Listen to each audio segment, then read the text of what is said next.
This episode of the podcast is brought to you by Shirts for the Scene. Head over to the popkoproject.com and you can purchase your favorite band t-shirt today. We are raising money for the local artist in northeastern Pennsylvania whose income was drastically affected by COVID-19 in 2020. And although we're in a new year, bands will continue to struggle to perform like they once did. So grab a shirt, support a band. The proceeds of each sale go right to the bands whose shirt you are buying. Once again, head over to thepopkoproject.com and grab your shirt today. Shirts for the Scene is made possible by Axelrad Screen Printing. Visit them today at axelradarmy.com.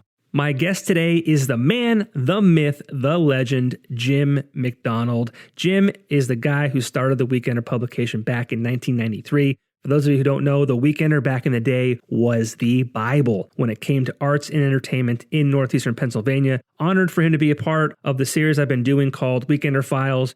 Jim tells us how it all started and where he is today. And what I really got from this conversation was to be optimistic, take chances, and when someone tells you you can't, prove them wrong. It was an inspiring conversation for sure, and it was not only fun to talk about the good old days, but also where media is today and some current events. Welcome to the show, Jim McDonald. And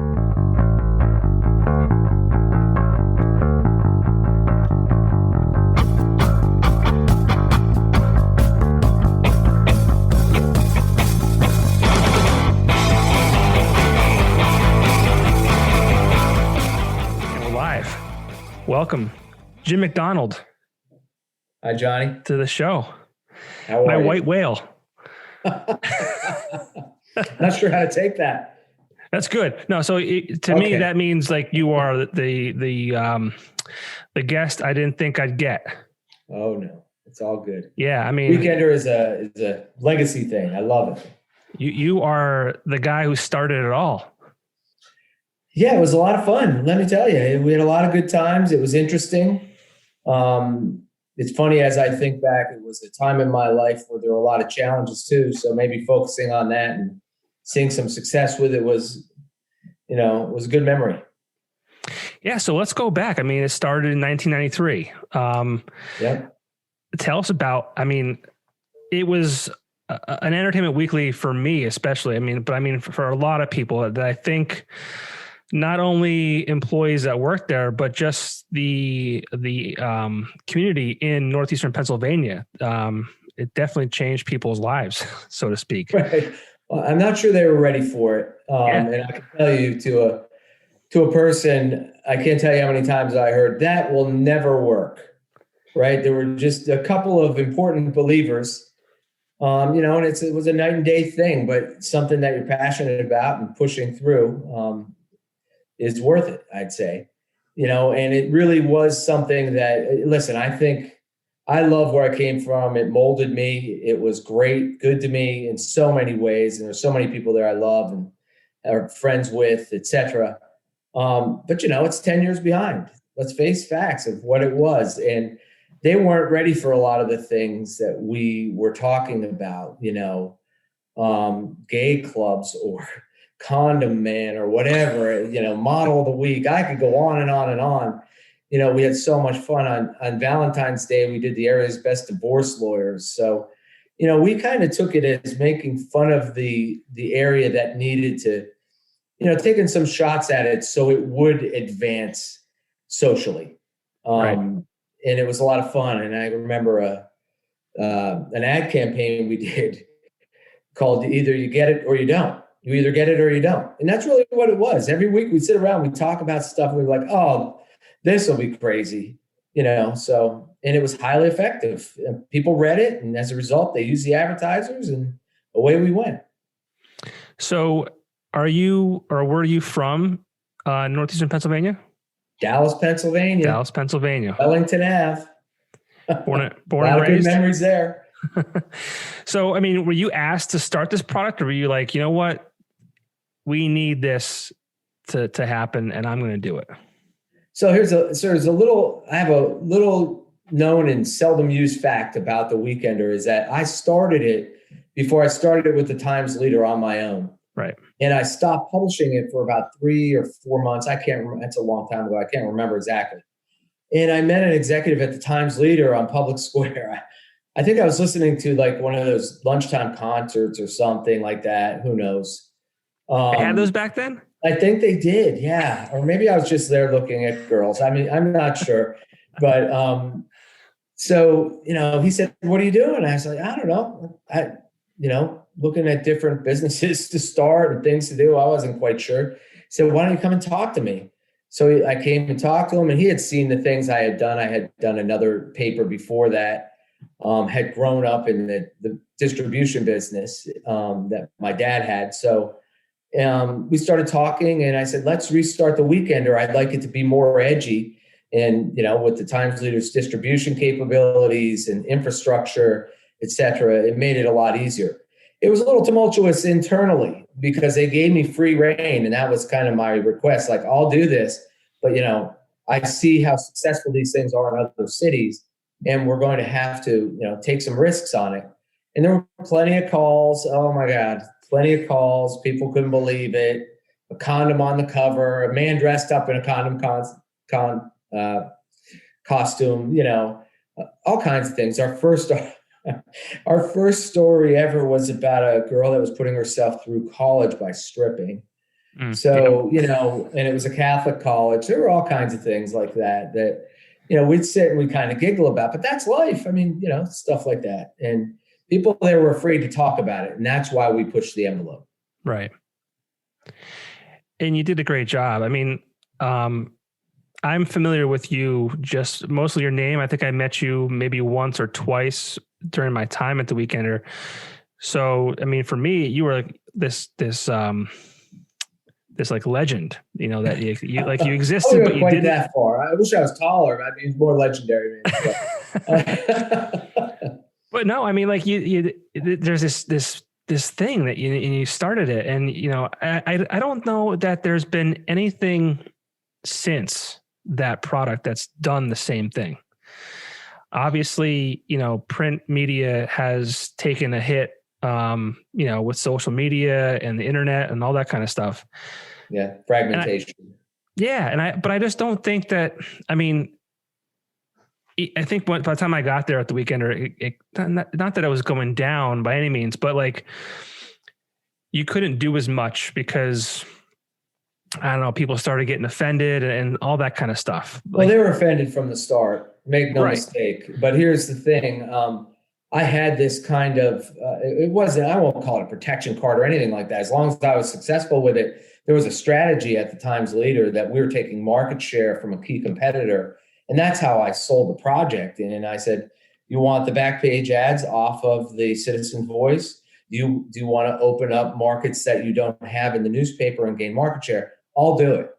And we did it. So it was a business strategy as much as it was fun and an editorial strategy as well.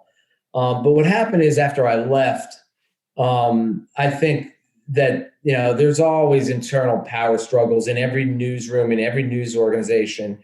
I've run plenty since then as well, and I've seen it over and over, and so the newsroom reached in and said, well, we need to straighten this thing out. Well, straighten the thing out. It was the most widely read newspaper in the Northeastern Pennsylvania, more than the Scranton Times, more than the Times Leader. I remember when we had a research study done and that came out, the editor of the Times Leader walked out of the room like shaking her head. She couldn't believe it. And, I was like, well, what did you expect? We're engaging people. It's not the same product. You don't have to worry. So, right. But I think that's really what happened is, so as time went on, different people latched onto it and had control and didn't want to take risks. For a while there, right after I left, or actually right before I left, Disney bought the company. So our competitors started to send the paper into, who was it then? Bob Iger, and say, how could your clean company, family company, Disney, print something like this? So, it was good strategies, I guess. They're fighting, I'm fighting, we're all fighting for market share. But all of those things combined led it to be a little bit tighter, I'd say, than we had reins on us. And listen, I think if we had those same reins on us in the beginning, it wouldn't have been as ubiquitous of a reader thing. It wouldn't have gained the flair. I mean, it was covered by the, Eyewitness News a couple times for things that it did. And we just had a lot of success. People would talk about it. I'd go out to dinner and I'd watch people asking the person they're sitting with questions, reading the Weekender, like the model of the week, asking, the guy would be asking his girlfriend questions. And quite frankly, we just made them funny. It wasn't like some deep thinking thing. It's like, what's your favorite color? Right. And as a result, I think it gave people an opportunity to look at themselves through a more, I don't know, humorous lens. If you don't have humor, you're never going to be happy, right? So, right. Absolutely. And when did you leave? 96. So I thought that it was getting tighter on me, and I had an opportunity to go down to Baltimore and work at the city paper, which was a larger city, a larger market. I think one of the things that made me do it is when I started discussing it internally, one of the executives said, "Oh, you'll be a small fish in a big pond there. Here you're a big fish in a small pond." And I was pretty like that's all I needed to hear. The thing about me is I find the great thing in life is doing what people say you can't do. Right. So they said I couldn't do the Weekender, said I couldn't be as successful in a big market. Well, towards the middle of my career, I launched probably the largest daily newspaper launched in the last 50 years in the United States. So, really? Yeah, in Washington, the Washington Examiner, 260,000 daily delivered papers. Wow. Yeah, I definitely want to get into what you did post Weekender, but as far as the Weekender goes, how old were you when you started that? Oh, come on. You're going to put my age out there? I have to, because I have to. I need a frame of reference. Man, you know the thing. We're not girls. See, how old was I? I can't remember back that far. No, I think I was 30. Well, what year is it? 31. Yeah, so you're young, right? Like, I was younger than that mentally, I think. Right, but how did you? So you're this young guy, started this paper that took off like wildfire. What was that like for a young guy? Like, kind of almost, I don't know. I feel like you probably felt like a little bit like a king of the world for a minute there. Yeah, it was good. Listen, but I had some things that just made me put my head down and focus on the work there for a while. I lost my mother. I had a long-term relationship end, all kind of at the same time, right? So to me, it was put your head down and work and, be successful at this. It's a great opportunity. And then it started emerging and being really popular. And I just had a lot of fun with it. That's kind of who I am. I like to enjoy my life. Walk around sad. I'm a total optimist. Tell me I can't do something, and I'm going to find a way to do it. Well, yeah, you're not going to be successful if you're not optimistic, right? 100%. Yeah. Yeah, really, absolutely. But so you start this, you ended a long-term relationship, you said, but now you're like, it had to be fun. Oh, it was so much fun. Hey, listen, our first edition, the whole team went skydiving. That's amazing. Right? And we wrote about it. And if we had a website then, it was like right prior, there was video on the helmets. We would have probably published that too. So, that was actually really good because it really built a bond with the team. And I don't know if you've ever been skydiving, but you don't jump out of the plane. They turn it over and you fall out of the plane. I've never been before. No, it's a total rush. I have a need for speed for some reason, but it was a really cool thing to do up front. I didn't really talk to the execs at the Times before we did it. I didn't even really think about legal ramifications, but after they saw the article in the paper, there was a lot of like, oh boy. Well, that's cool though. It's cool to make people react. Yes. 100%. No matter what it is, whether it's readers or, employers or whatever it might be. As long as you're not hurting anyone. That's exactly. Let's get a reaction. People got mad about stuff. I don't know. Maybe their lives are not great. I don't know, but I don't see why. Did you think it would be as big as it was when you started it? Well, I'm a big thinker that way. I actually, one of the other reasons I left is we had approved to move into Allentown and start another Weekender. My thing was to go right down Eastern Pennsylvania into Philadelphia with the model. And then Disney bought us and they pulled the plan back. So I was a little off about that, and I waited, and then, just certain opportunities came up and I took them, and it led to a lot of other great things in my life. So, that's a path you go. Yeah. And, looking back, 'cause I know you popped in and out through the years, are you sad to see are you happy with its success as it continued to grow, after you left? But also kind of sad to see, the turn it took where it kind of went downhill. Terribly sad. Yes, absolutely. I mean, it's hard for me to see that. I don't want to see it go away. I've started a bunch of projects. That's really the first one that was really successful for me. So obviously it holds a place. I was really happy to see this success because it was built off, it doesn't all happen up front. The structure was built for that. And the brand was built for it, and they took it to another level. And there were some good people. Rachel was great. I didn't know them all. I do know Rachel, and I really, really like her. I think she did a terrific job there. And, part of that, I believe, was she was really passionate about it. And you have to be, and you have to put your blinders on because everybody has an opinion, and doing things the right thing, move forward. And I think as it continued on through the years, I feel like management always kind of wanted to have their hands in it. And they always, I remember they wanted to kind of, move it into a digital direction, but never gave us the tools to kind of go that way. But I feel like that happens a lot with, right. Products or, whatever. It could be newspapers. It could be, whatever. People have these big ideas. They want it to go somewhere, but they don't want to put the time and effort behind it or the money. Well, and part of that is, you've got to sell that internally too, right? That idea, that strategy had to be sold internally in amongst competing interests that are looking for capital. So it wasn't compelling enough, I guess, when people put that forward to management or they prioritized other things. I think they missed the mark, quite frankly. I was surprised as I watched them pull back from Scranton and taking market share out of Scranton, particularly because the competitor up there, whom I work for, and I very much like the family, why would you pull back if they're competing in your backyard? I would have gone harder. Right.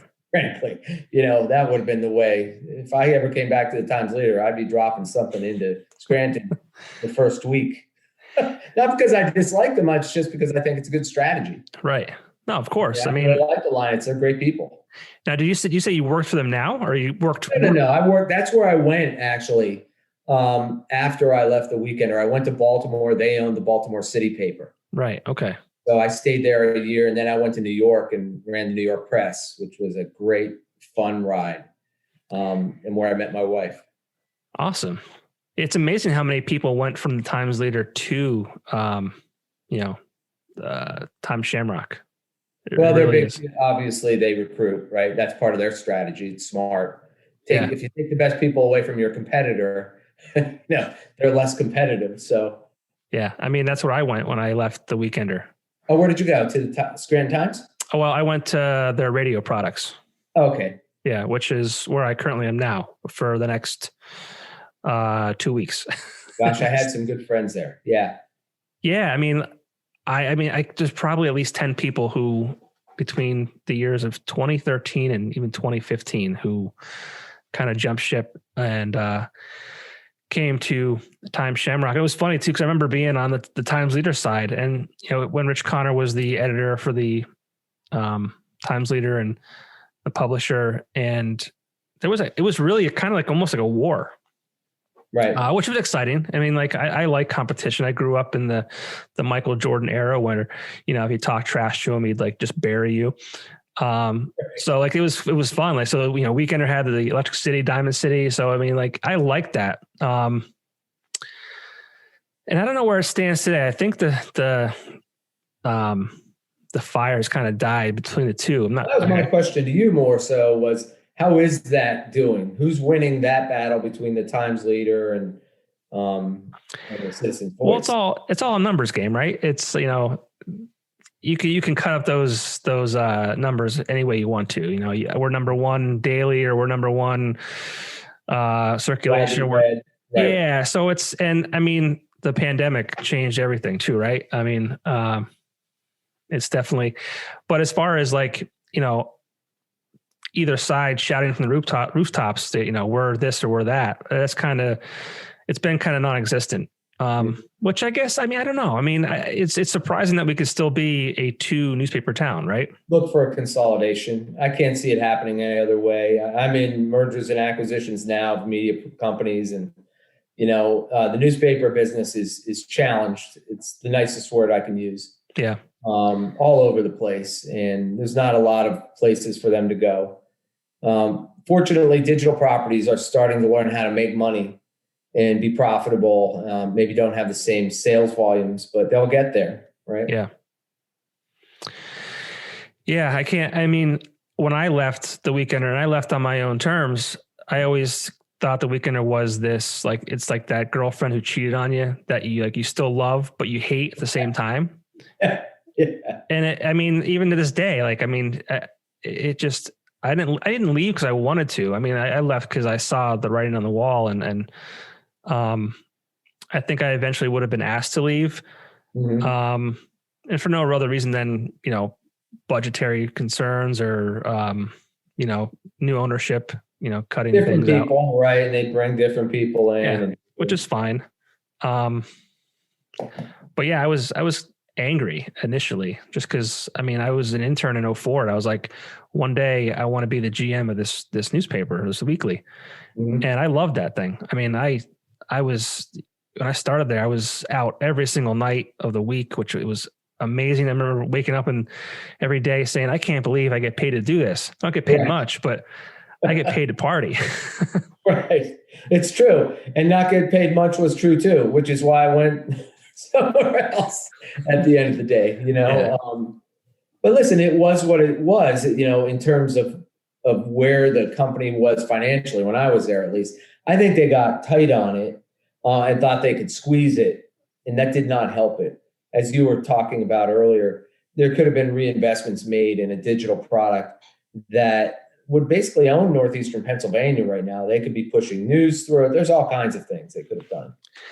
Yeah. And I think a lot of us were doing things, in 2007, we were doing kind of like teaser videos for, what was going to come out in the newspaper. And I feel like that was kind of almost ahead of its time, in that, it was a visual thing that lived online. I'm trying to think of what I can compare it to that makes sense to today, but it was in 2007 we were doing that. We were doing party favors, which would talk about what was coming up the weekend and where to go and what to do. And Mike Lillo and Nikki Mess. What's that? We did a thing online because we launched a website in 1995. Okay. One of the first ones, right, for Cap Cities, because we were small. It was easy, small team. So, but in 96, I did this thing where we put bands online, so clips of their music, local bands. It was just kind of something to experiment with. That's what I like about it. There was this forward thinking about it. Yeah. I'm not saying that in any political sense, right? I'm saying that in terms of socially in the Northeastern Pennsylvania region. There was a forward thinking about it, even from a technology standpoint, even about and it's good that continued. I think that waned after maybe 2010, 2012. I'm not sure where it broke. I don't get back there that often. I have family there. I have a lot of friends there. I'll go up and play golf, or drive through. My brother's in New York and drive through and have to stop at Grotto, of course. And that is not a paid advertisement. I'll just put that out there. But Grotto, if you're watching or listening and you want to sponsor this podcast, by all means. I just had lunch there today, actually. There you go. But yeah, I'm trying to think of when I left in 2013, and it wasn't far after that it was kind of done, I think. Right. And right now, I think it's I was talking to someone who still works at the TL, and they stopped printing, I think, before the pandemic hit. And obviously when the pandemic hit, it kind of stopped altogether. And I don't even think they update the website that often. I think she said that it's kind of, it has the audience, but they're trying to figure out how to reach them. But I don't know. I don't know. It should be too hard. I should call them and buy it. It's got to be cheap, right? It'd be a lot of fun. I don't know how my wife would feel about that right now, but driving from 2 hours away. Where are you at now? I live outside of Philadelphia in Gwinnett Valley. It's Fort Washington area. I guess best described, if you've driven down the turnpike, I'm sure it's between Lansdale and Fort Washington. Okay. Lansdale and Plymouth meeting the way the turnpike. It's not far. And there's less traffic now on the road. You'll get here in no time. Oh, hour and a half I can make it. Oh, wait, this is being recorded. Never less than 2 hours, I mean. Yeah. Yeah, I mean, I don't even know. I mean, I'm sure there's a way to do it, but how to do it and make money but nostalgia is all the rage. Revenue streams that you can get. You can do ticketing, you can do events. We used to have, so I'll tell you one of the things that happened, a quick story. We started this pubs and clubs section, and it was, target market share. And I personally did it myself. And you talked about it being fun. Well, I used to go out every night, and I'd go to different bars, and sometimes I'd have drinks, but I'd go out. That's when you could see the bar owners, right? Mm-hmm. So we had this guy working for us, Ed. He's a great guy. He was so funny. Never made a deadline, I don't think, but who cared? He was a lot of fun. So he sold this campaign to Tinks. Do you remember Tinks? Is it even around? So we got the ad completely wrong on the first week. They ran with us full pages for 52 weeks, tens of thousands of dollars, completely wrong. And 500 people showed up to see a band that wasn't playing. Awesome. They were furious, and they were like, but we're not going to pull out, because they saw how powerful it was. Yeah. So we used to do a lot of events, model searches, all kinds of fun stuff at clubs. And, I think there's an events component that could work there. There's a number of ways that you can generate revenue at the Weekender. It's really about the engaged audience. If you're engaging the audience, you can monetize it. Right. By the way, without selling or utilizing their data. Right. Yeah. Yeah. It's a pet peeve of mine, but that's a whole other podcast, Johnny. So. Yeah. Oh man. Yeah. The digital world is a weird place too. It's a sewer. Yeah. Obviously you're on Facebook. That's how we connected. But I've totally limited it, really. Have you? I watch some of the stuff that goes on, and I just eliminate that. I've been careful about who I let in. I'm honestly would say that if I didn't have a lot of far-flung family members, I'm from a huge Irish family, not only my own family, but hundreds of cousins, I think. I don't know. You know how the Irish are. And I stayed in touch with a bunch of them that way. So, right. And I post pictures of my dogs and my kids. I stopped a couple of years ago. I was starting to post some stuff. And I'm like, what am I doing? I'm never going to convince anybody of anything on Facebook. Why would I even try? Right. Yeah. So I share stuff on it. I'll probably find another platform. I've just been too lazy to get off it, but I don't like it. I just don't like it. I don't feel good about it. Especially when politics into our society. Yeah. I don't like how they act. I'm not a proponent of my kids on it. They use some. My son doesn't use much social media at all. LinkedIn, believe it or not. But really? Yeah. How old is your son? He's 17. Oh boy. Getting ready to go to school. Oh boy. Yeah. I've got 2 going to college same year.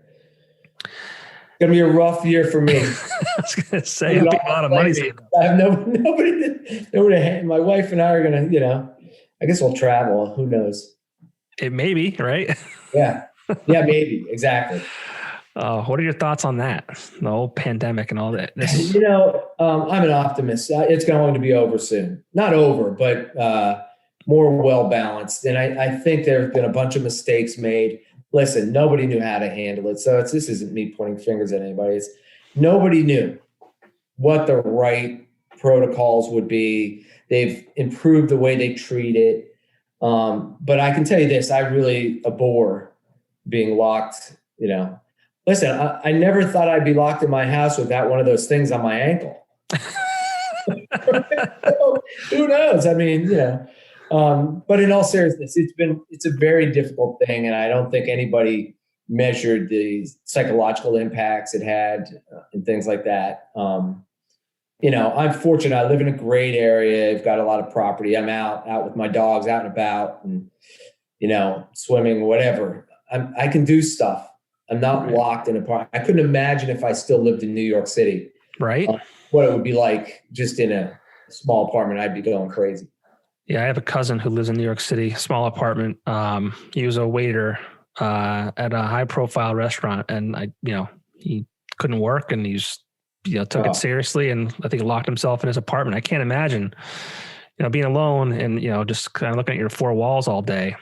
I don't know. That is not the way to live, and I think that has to end. I actually think they're realizing that too, and we're finding out more every day about how to deal with it. So let's see what happens. Like I said, I'm an optimist, and it's not going to last forever. That much I know. Do you think New York City bounces back? No, not right away. No. There's been bad leadership there. It's not the same as it was. I lived there, 97 to 99, which was a great time. I felt safe. I don't feel the same way about going into the city anymore. It's changed dramatically and not in good ways. It priced a lot of people out. There's big disparities there. So, I still love New York City. So don't take that out of context. I just think with the pandemic, with the lack of leadership in the city of recent, and maybe further than recent, it's lost a lot of its luster. It's lost a lot of its residents and tax base. And I think people are realizing that they would rather be out of the city than in. Right. And listen, there's always a cycle. There was a cycle when people wanted to be in cities and not out of them. So they'll bounce back, but not for the next few years for sure. Could be a good time in about 18 months to buy real estate in New York City. I think you're right. And also, there's so many places that, people work remotely now too. Everything changed. I've been working remotely for 10 years, so it hasn't changed my life that dramatically. I laugh about it. It's pretty much the same thing for me every day, except for I have people home with me now to keep me company. So. There you go. So the last 10 years, what have you been up to? Oh my goodness. Let's see. When I left, I went to a couple of alternative weeklies. I ran the Alti in New York against the Village Voice, and we had a lot of success, and they went from paid to free. We were competing with them. I left there. I didn't love living in New York. You're kind of trapped on that island. It's not the same as, getting in your car and like driving to work or, Philadelphia. I went to Philadelphia, ran Philly Weekly. Then I got picked off by Metro, which was a free daily. And that kind of launched the best part of my career for me because it was a turnaround situation. And we turned it around. It was high visibility. So it was a transit paper in Philadelphia. It was the first one in the United States, and they were getting crushed, and we turned it around. And I got noticed and taken down to DC to do a deal down there. And that's where I started the Examiner. I sold this billionaire from Colorado the company. And I did it with a prototype and a PowerPoint saying, hey, it is this today. You can make it this tomorrow. And that was really good to me, and that helped my career as well. So since then, I've gone back to Metro. The CEO of Metro bought it and came back. I worked for him for a few years. I launched a magazine, which I sold. I've advised some different clients, some big companies, some small companies. And now I'm into M&A. I did another launch called breakingnews.com, which we sold to MSNBC. So I've been at, startups, turnarounds, media, but, I found a way to always be around with my kids and not, maybe travel 1, 2, 3 days a month. I did a deal in the UK actually for a private equity company as well in 2016. So I was traveling a little there, but, that was important to me. After I did the Examiner, I spent a lot of time on that, long days and nights to get that deal done. And my kids were really little. And I didn't really, I didn't want to live that way. So I made the change and found ways to always be there for Little League and cheerleading and all that kind of stuff that you would have never imagined would be me as I was running the weekend. But that's been probably the best part of my life so far, quite frankly. Yeah, I always say, the Weekender was never a place for someone that was, married with kids or even with a girlfriend or boyfriend. It's just not a place for that. Yes, it was not conducive for family. No, that's great. I mean, it's always nice to see people, realize the importance of family and being there. And listen, your life evolves. We all evolve. That's where I went, and I didn't know that it would be that good. You know what I mean? So to me, I got lucky.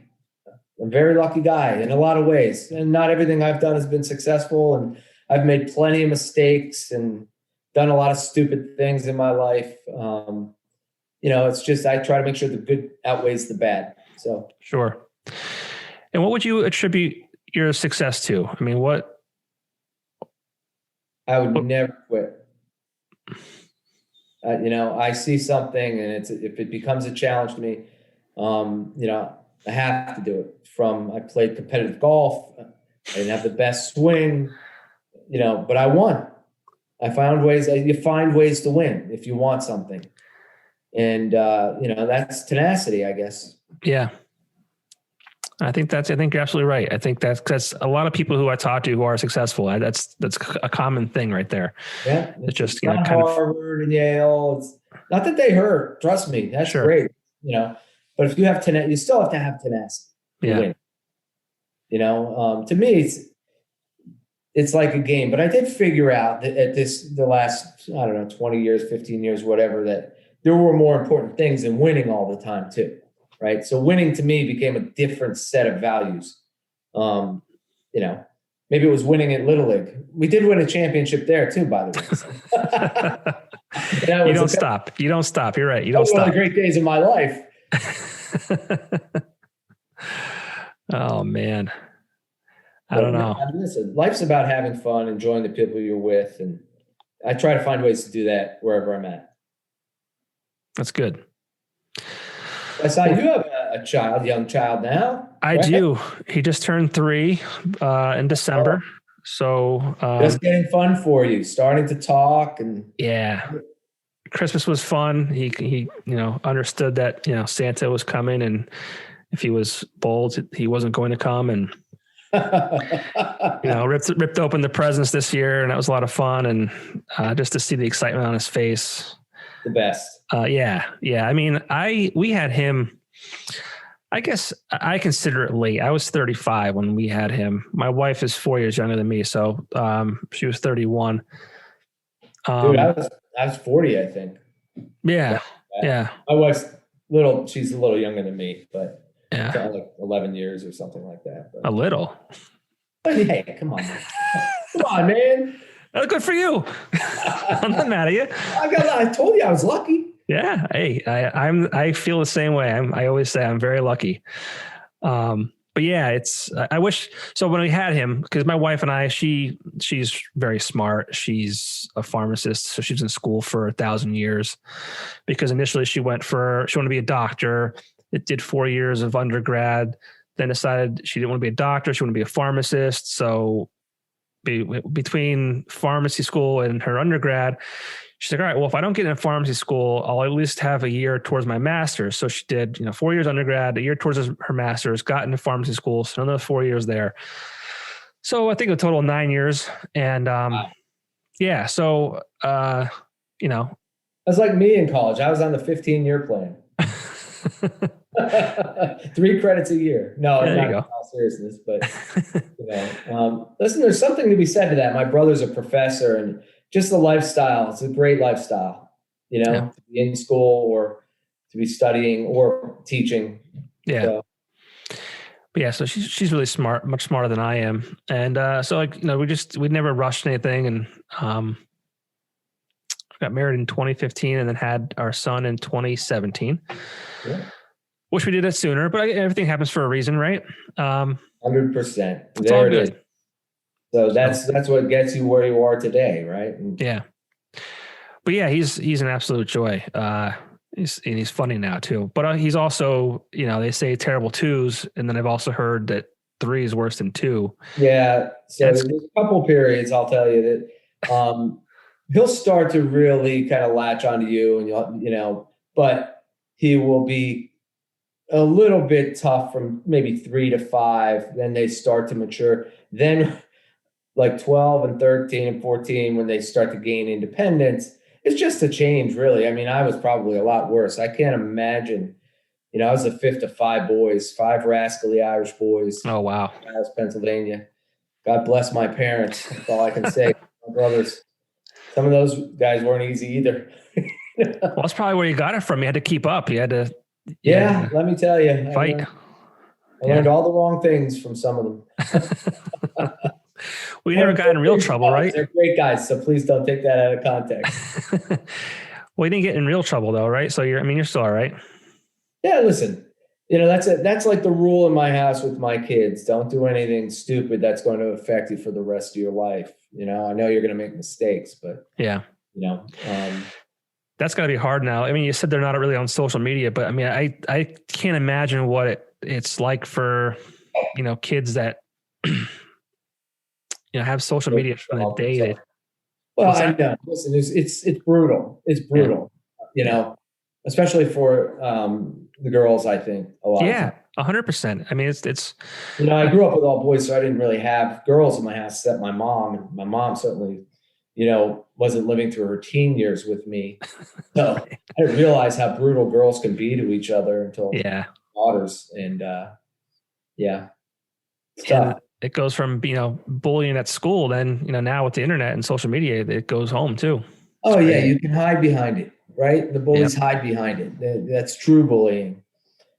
So, I have no patience for that, quite frankly. Yeah. A bad trait. As far as media goes, I think we'll cycle out of social media, if you want the truth.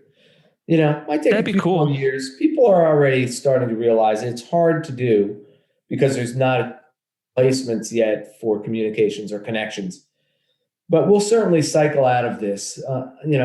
I would push for them to regulate how their ad campaigns work, how they use our data. I don't need to be anybody's product.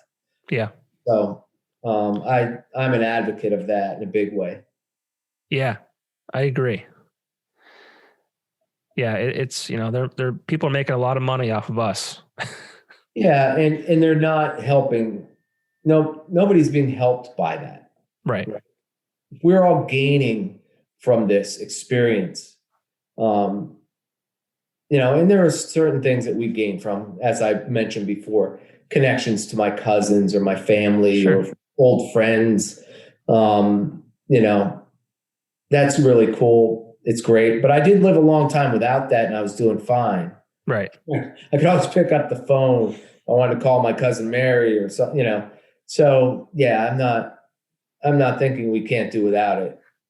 I'm guilty though, being a little hypocritical that I still have it.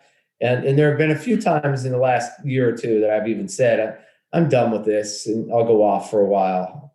Then I'll check in, mostly out of boredom, because I have this phone in my hand so I can check it when I'm bored. If I'm in an airport or waiting for a meeting, etc. My ADD kicks in. There I am. Well, it's definitely convenient for times like that though, right? Yeah, for sure. There'll be a replacement like there is for everything else. Yeah. It's coming. I wonder what's next though. I never thought we'd be net here, That's a great question on how that will fan out. You look at, there's so much right now fragmenting the market. It could go a lot of ways. It may end up being different types of media for different groups of people. I hope not. I don't think that's good necessarily that, that you get this tribalism, but we'll see. Right. And, being a guy that's been in media for a long time, what are your thoughts on media in general? And not to talk about politics at all. I'm just saying as far as, media is and how they I don't want to say pick sides because that's not the right way to say it. But how they present the news and how they present the news is a much better way to put it. First of all, I'll say this. I have a lot of friends and there's a lot of great people involved. We all have a bias. We are human and it is there. But what's happening, I believe, is the bias has become a business model.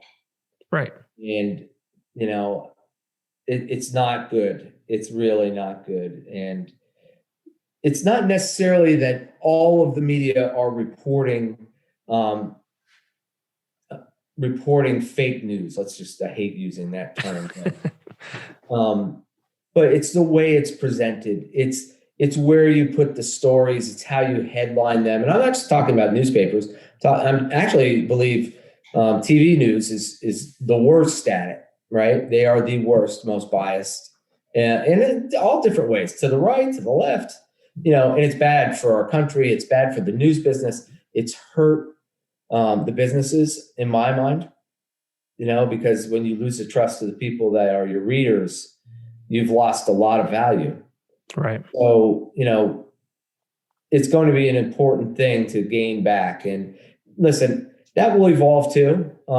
It could evolve the wrong way. I hope it doesn't. We have had a robust media. I've always paid attention to it literally since I was 6 years old. And my dad, would come home. We'd watch the nightly news every single night, right? And never missed it. We always read newspapers. We were in the business. So I grew up actually unloading trucks of newspapers and sleeping on them in the middle of the night, waiting for the next truck. A couple times, maybe because I had a couple drinks before I went. Hey, that's what you got to do. Yeah. So, I have a very big, deep passion for the media business. I'm discouraged at what I've seen. And as it fragments more and voices become more calcified in one area or the other, it gets worse, because there's a kernel of truth in a lot of what they all say. And then they build off of that. So there's the bad news, so I think you really have to pick where you're going to get news and actually look at several different sources to kind of format your own opinion. Right. How I look at it right now. And I try to teach my kids that too. We have deep discussions. My son's really smart. My daughter she's got this kind of sense about her, particularly about, she sees things in the market, trends and things like that. My other daughter has graduated and is actually living in Florida, but we have the same kind of conversation. So I try to teach them, don't just tell me you saw a story, so this is it. Look around, get facts from different places, and make your own informed decision. Right. And I'm not going to go into that right now, but I think we all know, where not to go. And it's on both sides, quite frankly. You've got it. So I'm in M&A right now, doing mergers and acquisitions in media. And there's people on the left that are buying up community papers. There was all strategies. And there's people on the right doing the same thing, and the people on the left complain when they see the guy on the right buying 500 newspapers, and the people it's just vice versa. No, not one is better than the other. So that's not what this conversation is about from my perspective. It's about, how do we get news and important facts out to people so they're supporting the right things? Yeah. Lost our way that way. There used to be a thing about being a journalist, like it was an honor of sorts. The truth was paramount. And there was bias because bias is inherent in humans, but not the same way. It wasn't directed from the head of a network or the editor of a newspaper that you have to write a certain way, cover a certain way, go after this story harder than this story, or not do this story because it doesn't fit the narrative of all the other things they've written. And that's happening, quite frankly. And it's scary and disappointing. Yeah. But that being said, I want to say this. There's a lot of great media out there too, still, and a lot of great journalists out there too, that are telling the stories and doing the work. It does strike me that we don't get the same bombshell investigative stories that we used to get at one time, right? Right. the Watergates. And listen, we all know those stories are happening for sure. They're out there to get. Yeah. I think it's cool that there's so many different outlets to get your news from, as opposed to just one that, that they could say whatever they want to and expect us to believe it. But I also think it's unfortunate that we have to, like you said, look up 5 to 6 different sources just to see like what's right. And then even at that point, it's like, well, what if 3 people are saying this and 4 people are saying this, like who's right and who's wrong? So I try to look past that and glean the facts out of the content that I ingest, and make my own call. Tank agrees. He's barking in the back of my office with me.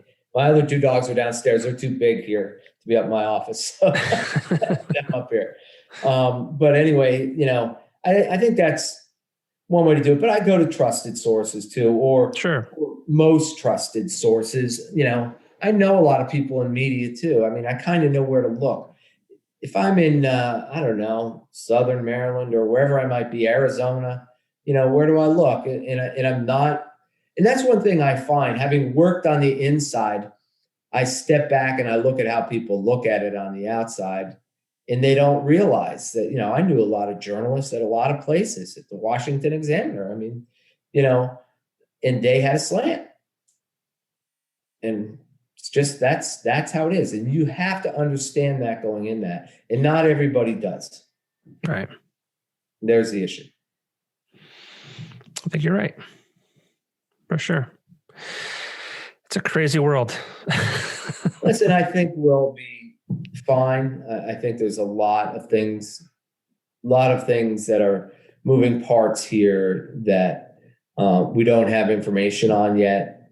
And we'll get through it. America always does. I lived through, listen, it's funny. I was talking the other day to my kids about when I was growing up, I always thought that the White House, the Pentagon, these areas, the Capitol were impenetrable. There was always stories that if you jumped over the fence at the White House, you were shot by snipers, and that they had these beams that they could knock planes out of the skies and stuff. And in my life since then, I have seen the Pentagon hit with a plane and the Capitol overrun. And that scares me. Yeah. To be honest with you. Because, I think America's got a lot of flaws, but it's got the right formula. If we apply it right, it's the right place. That's why everybody's so drawn to it. And everybody gets all flustered about, well, America stinks or America's great, whatever. What we've got is an aspirational country. We aspire to be better all the time. That's what it should be, right? We shouldn't be looking at it in these other contexts. If we can aspire to the values that were set forth and meet them or get better at them every day, we'll be great. Right. Yeah. You got to live with optimism, honestly. Yeah. I mean, if nothing else in this conversation, I being optimistic is the way to be. Yeah. And I'll tell you, a lot of people right now with pandemic and all the other things, it's hard to have optimism. And we need to re-inject it, I think. We need it. I hope we can. I hope, obviously, again, not to get political. I mean, the results are the results. I've always been that guy. Like, move on. Yep. It's America. The captain. I mean, the pilot of the ship. I mean, we want him to land safely, right? Yeah, you got to root for him. So your destiny's tied to that. Yep. That's what I can't figure out. And, did I say pilot of the ship? Yeah, the pilot of the ship. Pilot of the plane. Captain of the ship. You're thinking futuristically. Jesus. Yeah, maybe. A little too much Star Trek maybe in the early 90s. Yeah.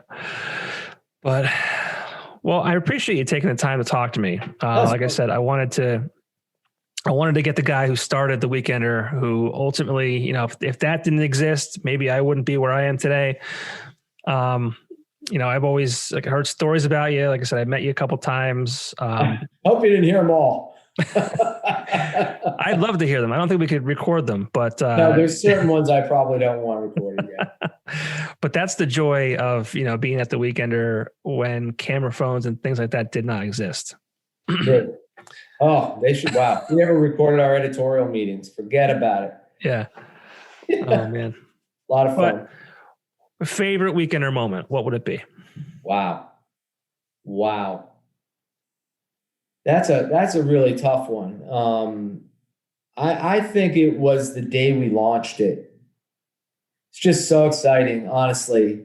And it was so hard because it was, it was hard to do it within the structure of the Times Leader organization. Some people didn't even want it done.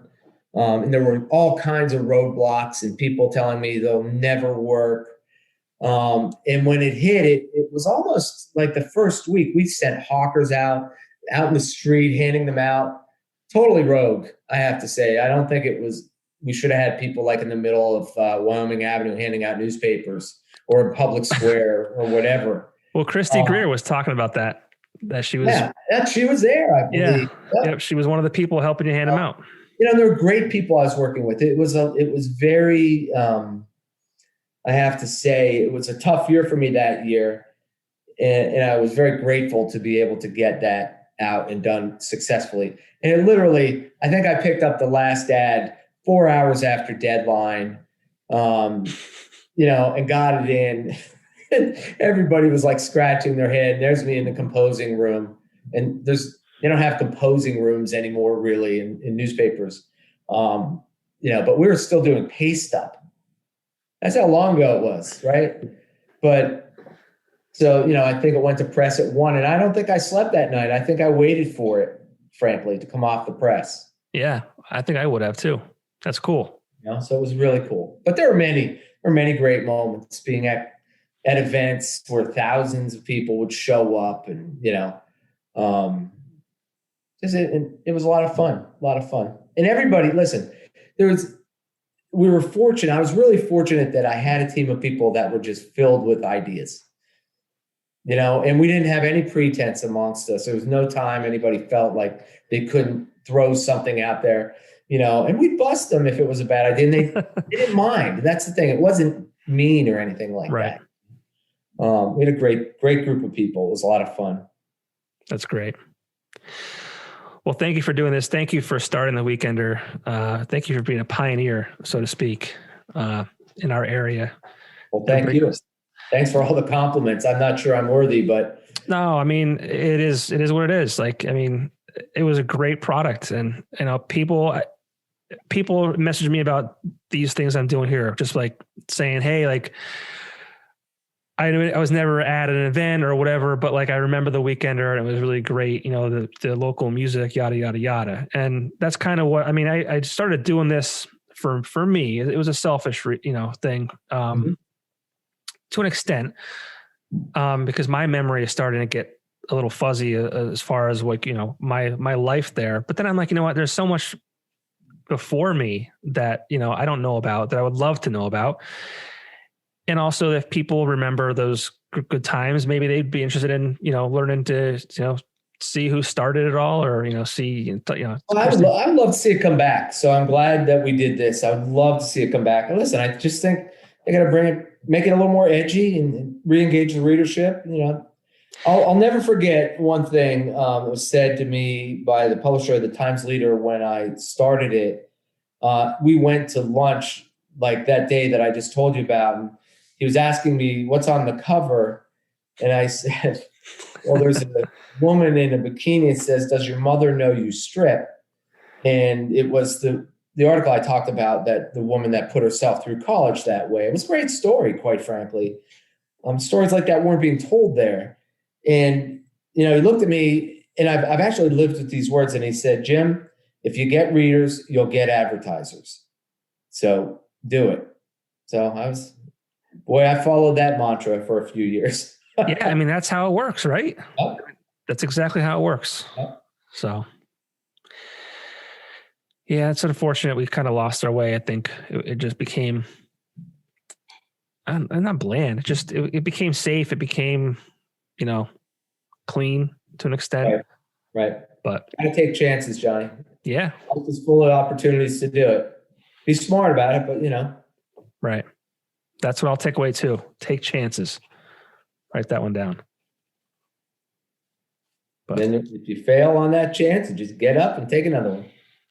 yeah, I talked to, I'm releasing a podcast on Friday. Well, this will be out next week, but between you and I this Friday, a young kid, musician, and he was a trader on Wall Street.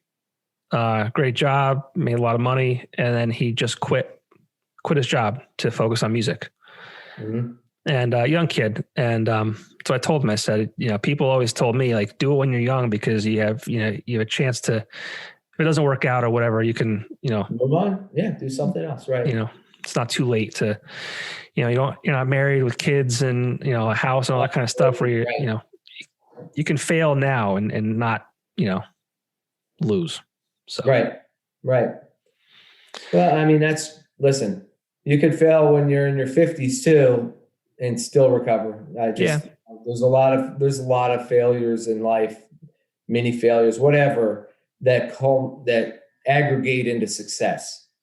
And, having played sports and competitive golf and things like that, and been in business enough, and tried stuff. I've tried all kinds of stuff. We did a thing at Philadelphia Weekly called Brain Soap, which was kind of a garage band thing too, right? And failed completely. Brain Soap. It was called Brain Soap, but brainsoap.com. So it was really just to preview local bands. Okay. But we didn't have the technology or the depth of knowledge or knew how to monetize it. It was an idea before its time, MySpace, but hey, it is what it is. I'm not embarrassed by that. I tried something. I recognized it wasn't working. I moved on to something else. So you miss 100% of the shots you don't take, right? Yeah. Yep. So for sure. Listen, thank you. I appreciate the time. Thank you. Looking out for it and share it. I'll share it on social media. My dismay next week. Yeah, you don't believe in it, but we'll share it on social media. Yeah, exactly. We might as well use it for something, right? Yeah, well, this is a good conversation. This is, speaking about positivity and optimism and all that kind of stuff. This is good to share. Agree. So, It's great talking. Thank you so much. Thank you very much. All right. See you. I'll see you.